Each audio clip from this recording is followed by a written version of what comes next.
Oi, gente, tudo bem? Espero que sim. Chegamos à nossa última aula da Frente B e a última aula desse ano do cursinho, da parte de biologia minha. E vamos falar hoje sobre os receptores sensoriais. Esses receptores sensoriais são estruturas que vão reagir às mudanças no ambiente externo. Para essas a gente vai chamar de esteroreceptores. E internas, que são os interoreceptores. Os animais vão possuir esses receptores sensoriais. Eles podem ser formados por simples terminações nervosas dos neurônios ou por células da pele, células epiteliais, especializadas. Os esteroreceptores, eles vão ser encontrados nos órgãos responsáveis pela visão, pela audição, pelo tato, pela gustação e pelo olfato. Os interoreceptores, eles vão acusar variação de pressão arterial, pH do sangue, pressão osmótica e vão atuar na sensação de fome, de sede. E existe ainda os próprios receptores. Eles ficam no interior dos músculos esqueléticos, dos tendões, dos ligamentos e das articulações. Eles vão permitir a perceber a posição do corpo e das suas partes. Cada receptor vai estar organizado de maneira que vai responder a um tipo de estímulo. Existem receptores que são ativados pela luz, são os fotorreceptores, e eles existem nos olhos, são responsáveis pela visão. Os estímulos mecânicos são os mecanorreceptores, eles são responsáveis pelas sensações táteis da pele, de tato, pelo equilíbrio e pela audição. E alguns são estimulados por substâncias químicas, que são os quimiorreceptores. Eles vão atuar nos sentidos do olfato e da gustação. Temos também os termorreceptores, que eles vão ser estimulados pela variação da temperatura, então vai indicar o frio, o calor. E os nociceptores. Esses receptores, eles são ativados quando existe um estímulo, que pode ser térmico, químico ou mecânico, que pode provocar lesões. Então, é algo potencialmente perigoso que pode machucar. Esses receptores, eles são estimulados e eles nos avisam que a gente pode se machucar. Esses receptores, eles podem estar reunidos tanto em órgãos dos sentidos, como na visão e na audição. E o conjunto dos receptores e desses órgãos dos sentidos dos animais vai formar um sistema sensorial. Então, eu vou falar. Cada um dos nossos olhos, ele tem um ponto cego na parte de trás da retina. É onde a gente vai encontrar o nervo óptico. A gente não percebe que essa falha existe porque os dois olhos trabalham juntos, para cobrir esse ponto cego. Então, como é que é a estrutura geral de um olho? O olho humano ele vai ser coberto por uma camada protetora do tecido conjuntivo, que é fibroso. Essa estrutura ela se chama esclera, ou esclerótica, Essa seria a parte branca do olho. Ela é transparente na parte anterior e vai formar a córnea. Parte da esclera, ou da esclerótica, e a superfície interna das pálpebras vão ser revestidas por uma membrana, que é a membrana conjuntiva. Mais internamente, a gente vai ter a corióide. A corióide, ela vai ter vasos sanguíneos e melanina. Ela pode ser vista na parte anterior do corióide, que seria a íris. O nome íris é por causa da mitologia grega, que íris é a mensageira dos deuses e ela simboliza a união entre o céu e a terra. É a origem também de arco-íris. A íris ela vai ser responsável pela cor dos nossos olhos. No centro dessa íris vai ter uma abertura, que é a pupila. Ela funciona como a abertura da máquina fotográfica. Então vai entrar luz nessa pupila. A íris ela pode se contrair, então ela abre ou fecha a pupila, então ela controla a quantidade de luz que entra no olho. Então é a íris que controla, ela que fecha ou não fecha ou abre a pupila. Então a gente tem aqui uma pupila, na próxima folha, uma pupila dilatada, tá vendo? Com a diferença de luz, a pupila com muita luz a pupila diminui, a pupila contrai. E com pouca luz a pupila dilata.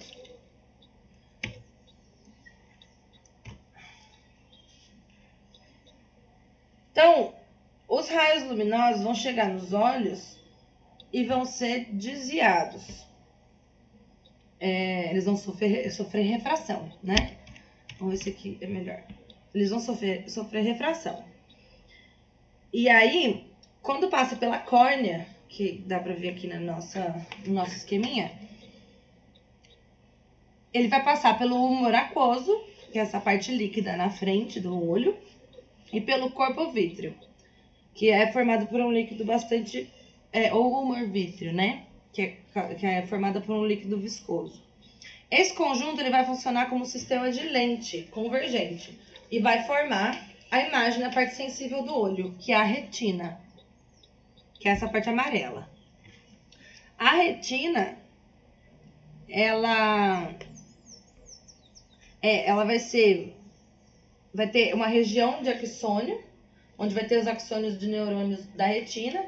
Eles vão se agrupar e vão formar um nervo óptico. Esse nervo óptico vai sair da retina e vai se dirigir para o cérebro e vai levar os impulsos nervosos. É o disco do nervo óptico, que seria aí, então, o ponto cego que eu falei para vocês mais cedo. Por causa da ausência desse fotorreceptor na região, de fotorreceptores, né, não existe formação de imagem nessa parte. Os olhos, eles vão ser protegidos pelas pálpebras e pelos cílios.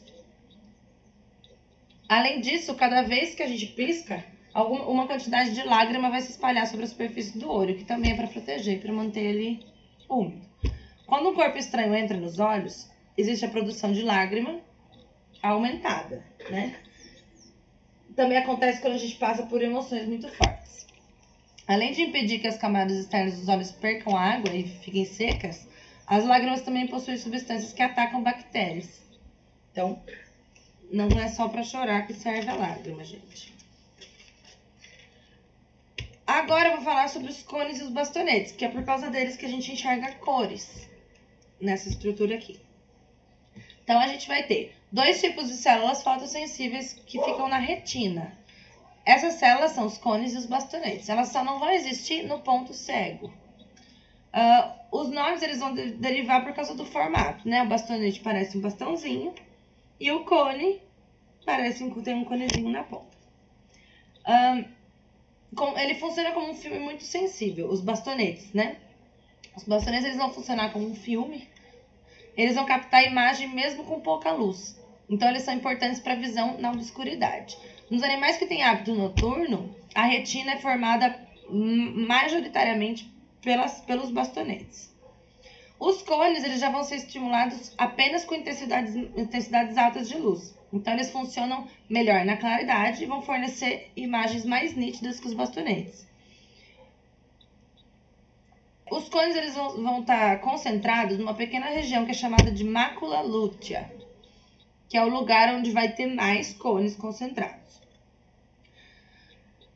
E do latim esse nome vem de mancha amarela. E o centro dela é a fóvea centralis. Essa fóvea centralis é também a depressão central, que é acho que aqui no outro vídeo dá pra ver. É esse pedacinho aqui, tá vendo? Que é uma depressãozinha, chamada de fóvea.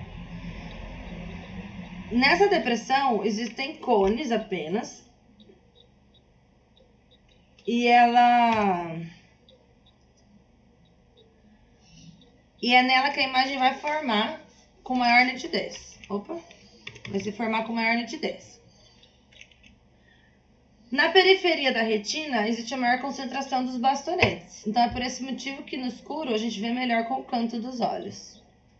Outra diferença importante entre os bastonetes e os cones é que eles vão dar a imagem colorida no ambiente, os cones. Com pouca luminosidade, a gente percebe apenas o branco, o preto e o tom de cinza.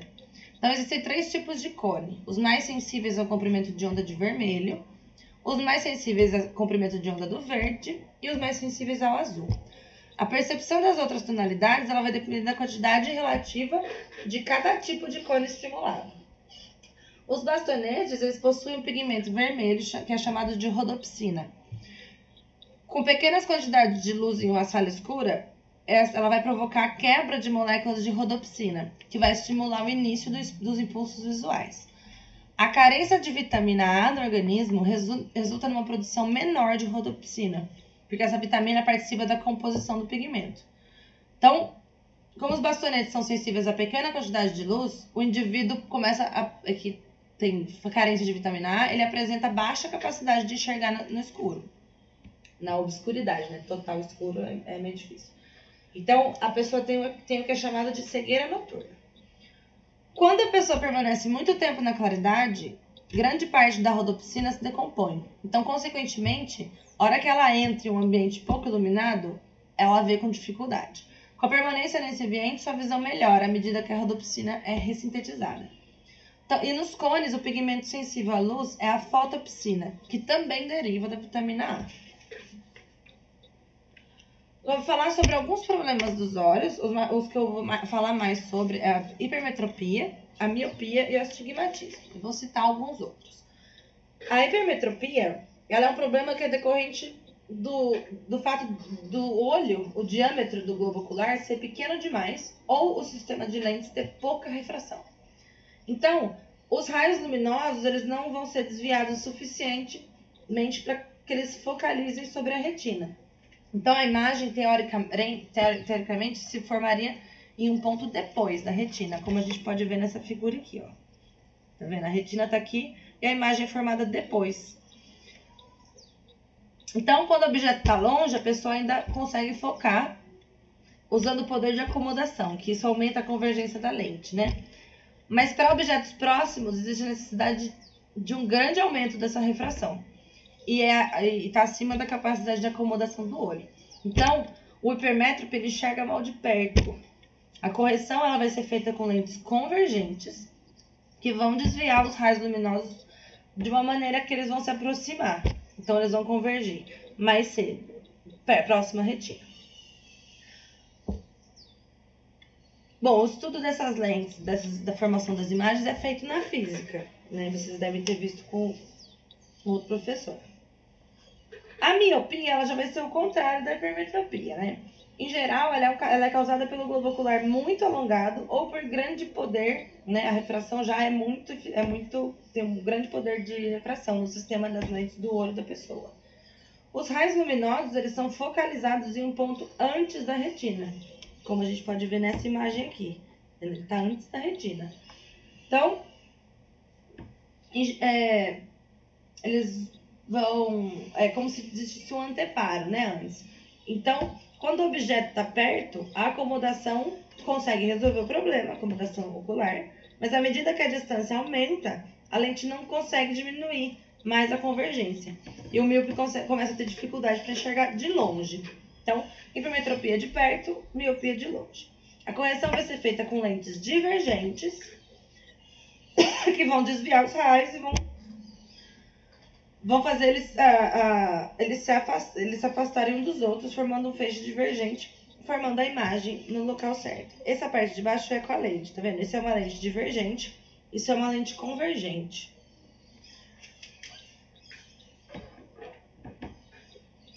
A gente tem também o astigmatismo, que é o formato irregular da córnea, ou da lente, né? Seria o cristalino.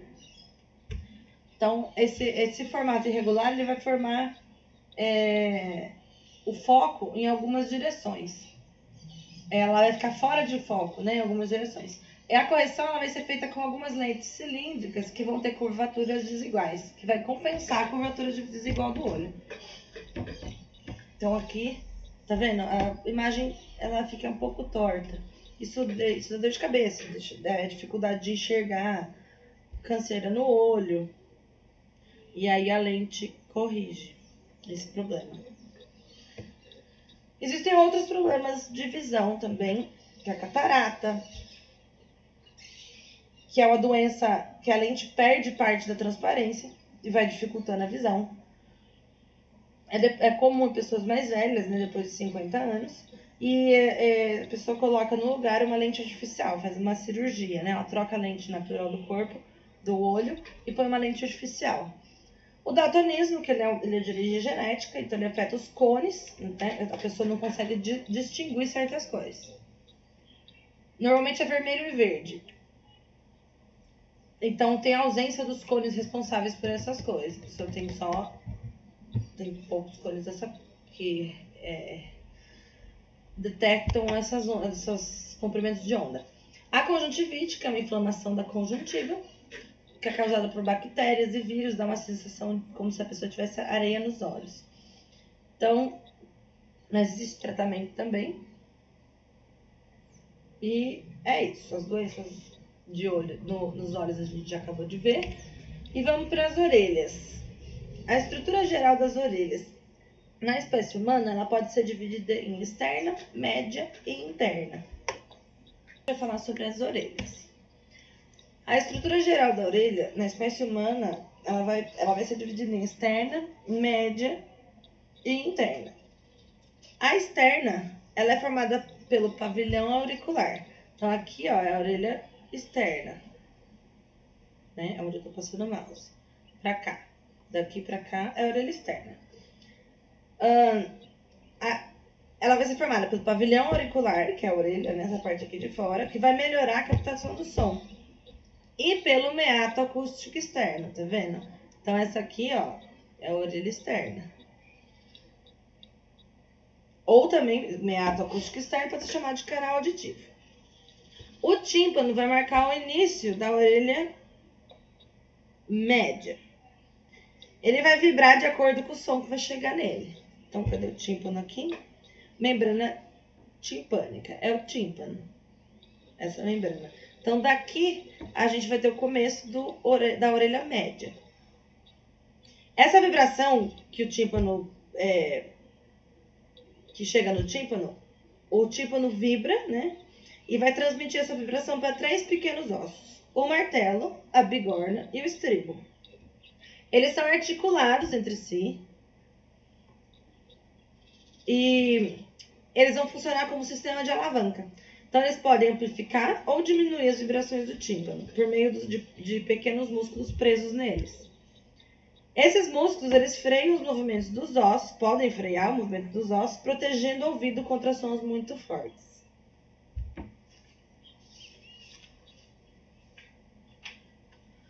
A orelha média, ela vai se comunicar com a garganta então, e também com o exterior, né? Através da tuba auditiva. Antes ela era chamada de trompa de Eustáquio, em homenagem ao anatomista italiano Bartolomeu Eustáquio. Se essa comunicação entre a garganta e a tuba auditiva não existisse,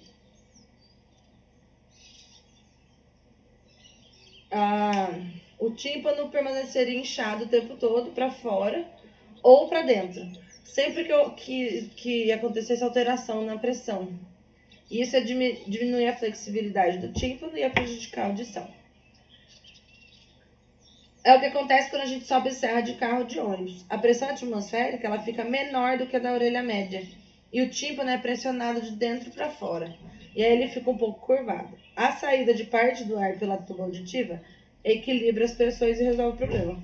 Por isso que a gente acaba bocejando toda vez. A vibração do tímpano vai ser transmitida pelos 3 pequenos ossos, pelo martelo, bigorna e estribo, para a janela do vestíbulo, ou janela oval. A cóclea vai ter uma membrana basilar. Essa membrana, ela tem células sensitivas ciliadas, que são mecanorreceptores, que vão se agrupar nesse órgão espiral e são capazes de perceber a vibração causada nos líquidos e nas janelas. Ó, vou pôr uma coisa maior para vocês conseguirem ver o que eu estou falando. Então, a cóclea vai ter várias células sensitivas ciliadas e ela vai ter o órgão espiral, que é esse aqui, ó. Elas vão se agrupar, essas células, no órgão espiral, e essas células são capazes de perceber a vibração causada no líquido pela janela oval, que é essa janela aqui. Essa aqui.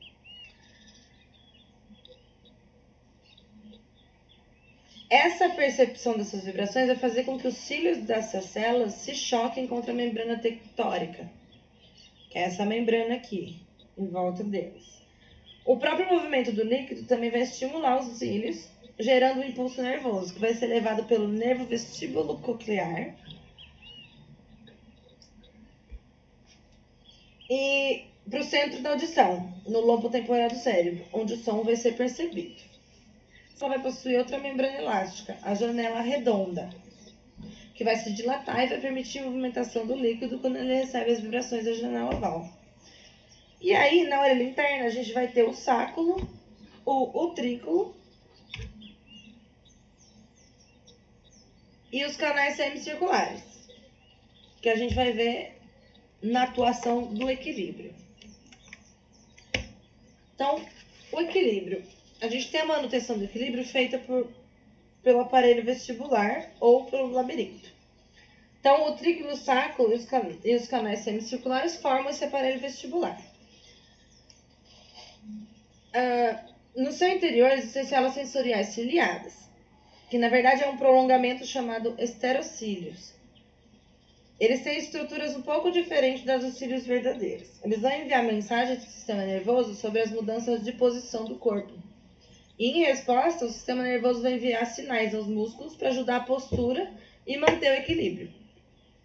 No utrículo e no sáculo existe uma substância gelatinosa, que tem otólitos. Os otólitos, quando a pessoa começa a se movimentar, por exemplo, ela está em um carro, aí o carro acelera ou freia, ou a cabeça é desviada, esses otólitos se deslocam e os cílios de diferentes células sensoriais vão ser estimulados. Nos canais semicirculares existem as regiões dilatadas, que são as ampolas, que têm células sensoriais cobertas por material gelatinoso, que são essas ampolas aqui, ó.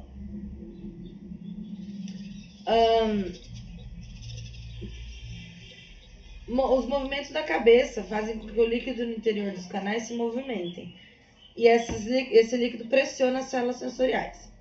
A disposição dos canais vai permitir que eles recebam informação dos 3 planos dos movimentos da cabeça no espaço. E vai enviar para o sistema nervoso para que ele faça esses ajustes na postura e na posição dos olhos. Existem várias doenças que vão afetar o labirinto. E o sistema auditivo, né? Os problemas auditivos, a gente pode ter a perda parcial ou total da audição, que seria a surdez, que pode ser provocada por lesão no mecanismo de transmissão dos sons até a cóclea, na cóclea ou no nervo vestíbulo coclear. Alguns tipos de surdez vão ser de origem hereditária, outros vão ser provocados por exposição a sons muito intensos, infecção no ouvido, uso de alguns medicamentos, antibióticos que afetam o nervo vestíbulo coclear. E também, à medida que a pessoa envelhece, existe uma perda, vai perdendo aos poucos a capacidade auditiva. Em alguns casos, essa perda ela pode ser corrigida ou diminuída com alguns medicamentos ou cirurgia. E existem também aparelhos amplificadores ou implantes de cóclea. Um recurso utilizado por pessoas portadoras de deficiência auditiva é a linguagem dos sinais, que é a Libras. Então, o diagnóstico e o tratamento dos problemas de audição vai ser feito pelo otorrinolaringologista. Já os problemas de equilíbrio, a gente vai ter as labirintopatias, que a labirintite é uma delas, que é um termo usado popularmente, né, para chamar elas, que é um tipo que vai se caracterizar pela infecção ou inflamação da orelha interna. Então, dependendo do problema, a pessoa pode ter tontura, vertigem, enjoo, dor de cabeça. A pessoa ouve zumbidos e o tratamento é feito de acordo com a causa, né? O que causou esse problema. Então, é necessário um médico para diagnosticar corretamente. O olfato e a gustação. Os animais eles são capazes também de captar estímulos químicos do ambiente por meio de receptores químicos. Quando eles são capazes de detectar partículas emitidas por objetos distantes, esses receptores são chamados de receptores olfatórios, que constituem o olfato. E os que são estimulados apenas por partículas químicas em contato direto com o objeto vão ser chamados de receptores gustatórios, que constituem o paladar. E na parte superior das cavidades nasais, essa figura de cima, tá? Que a gente vai ver primeiro, que é a parte do olfato. Os seres humanos, assim como os mamíferos e outros vertebrados terrestres, eles têm células olfatórias que são dotadas de cílios. Quando algumas moléculas do ambiente se ligam nessas células, então existe um impulso nervoso que vai ser encaminhado para o bulbo olfatório. Essa parte aqui.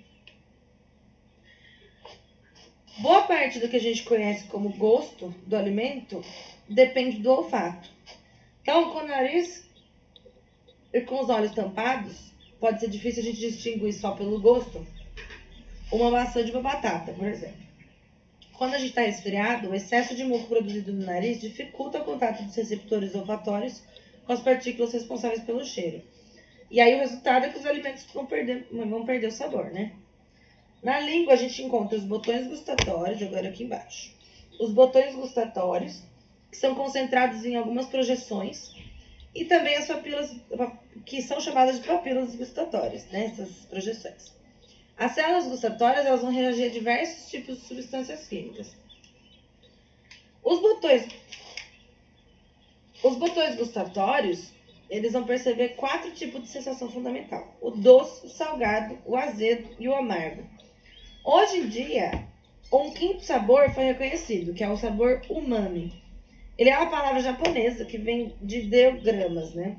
A língua deles é ideogramas. Umai, que significa gostoso, e mi, de sabor. Ele pode ser percebido em alimentos temperados com glutamato monossódico, que é derivado de um aminoácido, o ácido glutâmico. Tem gente que é alérgica, tá? Ele também está naturalmente presente nos alimentos ricos em proteínas, como carne e peixe. Então esse sabor também é percebido, mas em menor grau, nos alimentos animais, né? Peixe, carne. E por último, eu vou falar para vocês dos receptores da pele. Existem vários tipos de receptores que vão acusar dor, vão acusar o tato, pressão, sensações térmicas como calor e frio. O tato vai ser a percepção de que alguma coisa tocou a nossa pele. E esse toque vai acontecer em algum ponto dessa pele. Entre esses receptores de tato, a gente vai encontrar na porção superior da derme aqueles que vão ser muito sensíveis a toques leves, que vão indicar qual ponto foi tocado. Tem também alguns corpúsculos que vão estar situados em áreas mais profundas da derme. Eles vão acusar pressões mais fortes de um objeto sobre a pele. Os receptores que vão acusar a dor, eles vão ser terminações de células nervosas, que vão estar espalhadas em vários tecidos do corpo. A dor é uma informação importante. Ela vai dizer pra gente que existe algo errado no nosso corpo. E ela vai impedir, por exemplo, que uma pessoa tente mover uma perna quebrada, que poderia piorar a fratura. Ou o braço quebrado, ou alguma coisa quebrada. Imagina se você não sentisse nada, nenhuma dor, do nada, coloca a mão numa panela quente e não sentisse nada. Você ia se queimar, você não ia... Você não tem o aviso de perigo, né? Alguns anestésicos locais, como a novocaína, ela é usada por dentistas e elas atuam diretamente nos receptores de dor na pele ou na gengiva. A aspirina e os outros medicamentos, eles inibem a produção de prostaglandinas. Essas substâncias, elas causam a dor e as inflamações em diversas regiões do corpo. As drogas que são derivadas do ópio, como a morfina e a codeína, também atuam nos centros da dor do cérebro, mas também prejudicam, né, esses centros de dor. Bom, encerramos então o nosso conteúdo. Espero que vocês tenham entendido. Qualquer sugestão, dúvida, alguma coisa que eu deixei passar, que eu não falei, vocês podem me procurar, mesmo nas férias, mesmo depois. Pode mandar mensagem para mim, pode mandar áudio, inbox, fiquem à vontade. Muito obrigada, espero que tenha dado certo. Boa sorte para todo mundo nos vestibulares, todos. E até a próxima. Uma próxima oportunidade. Tchau, tchau.